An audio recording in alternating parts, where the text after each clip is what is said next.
Baik, dari tayangan ini ada pertanyaan yang mau aku tanyain ke Ustadz Syam. Ini kan tadi kan mengenai bayar utang apa segala Siap. macam gitu ya Ustadz Syam ya. Waduh, utang piutang nih. Utang piutang. Nah kalau misalnya di sini katanya bisa tertolak nih sholat kita kalau kita masih melakukan praktik ini. Praktek apa itu? Praktek seperti tayang tadi, utangkah atau ada praktek-praktek yang lain Ustadz Syam? Mohon penjelasannya. Silakan. Tapi guru-guruku Ustaz Maulana, Habib Usman, Mas Soni. Tafadhal, Ustaz. Ba'da naqul a'udzu billahi minasyaitonir rajim. الذين يأكلون الربا لا يقومون إلا كما يقوم الذي يتخبطه الشيطان من المس ذلك بأنهم قالوا إنما البيع مثل الربا وأحل الله البيع وحرم الربا. Ternyata kita semua sudah mengetahui bahwa kita ini beragama supaya tidak saling menzalimi satu sama lainnya. Maka subhanallah salah satu praktik kezaliman adalah yang namanya riba.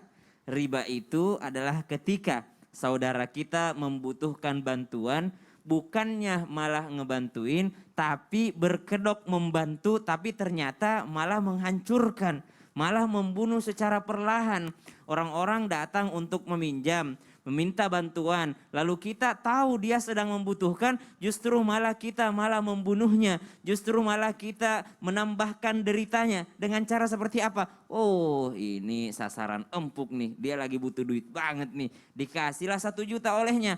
Lalu karena dia tahu dia pasti mengambil 1 juta itu, lalu dia katakan, kalau begitu balikin 2 juta ya. Nah subhanallah, berarti ada aspek kezaliman di dalamnya, dan ini tidak akan pernah diterima doanya oleh Allah subhanahu wa ta'ala. Sekarang logikanya, jikalau doanya saja tertolak apalagi ibadahnya.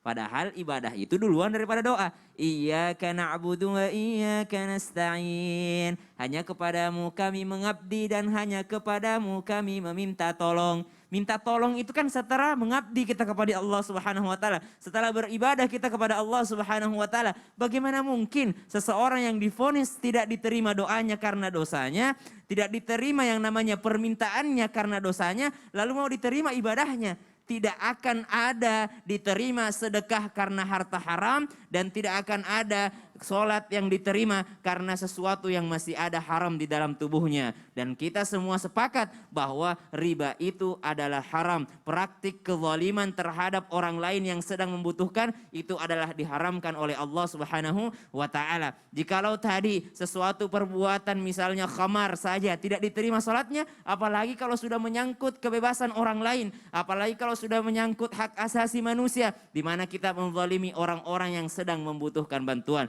Maka subhanallah, takutlah kita terhadap praktik riba tadi.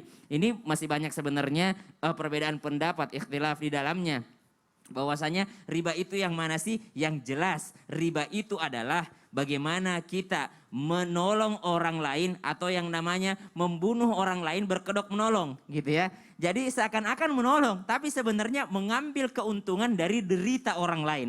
Itulah yang disebut dengan riba. Yamhaqullahu riba wa yurbis sadaqat. Berbeda dengan sedekah. Sedekah itu pure membantu orang lain. Bagaimana kita tidak yang namanya mengambil keuntungan daripada derita orang lain. Ada orang bahagia di atas derita orang lain. Yang mana? Yang melakukan praktik riba. Dia tahu orang ini sangat membutuhkan. Kalau enggak saya kasih sekarang pasti dia minta lagi, minta lagi, minta lagi. Karena dia tahu orang ini terdesak, maka dia kasih dengan syarat-syarat yang sangat-sangat memberatkan orang tersebut. Naudzubillahi min dzalik. Maka jauhilah yang namanya menzalimi orang lain, praktik riba, karena bukan hanya sholat tidak diterima. Dalam awal ayat tadi disebutkan, alladzina ya'kuluna riba la yaqumuna illa kama yaqumul ladzi yatakhabbathu syaitanu minal mas.